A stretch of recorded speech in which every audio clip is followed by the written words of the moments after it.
დავით არახველიძე ევროპის საბჭოს დელეგაციასთან ევროსაბჭოს გენერალური მდივნის მოადგილის გაბრიელა ბატაინი დრაგონის ხელმძღვანელობით ოფიციალური შეხვედრა გამართა. მხარეებმა იძულებით გადაადგილებულ პირთა მდგომარეობა განიხილეს. იმ მინისტრმა დელეგაციას მოკლედ გააცნო დევნილი მოსახლეობის ძირითადი პრობლემები.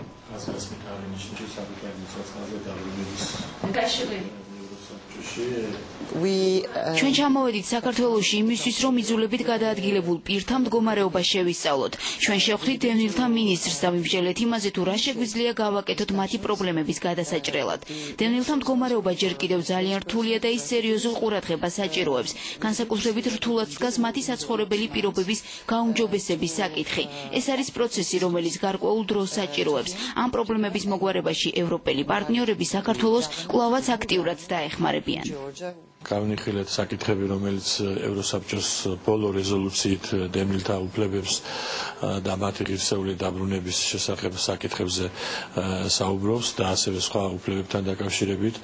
ასევე გენერალური მდივნის მოადგილე დაინტერესდა საქართველოს ვალდებულებების თაობაზე მაჰმადიანი მესხების რეპატრიაციის საკითხთან დაკავშირებით.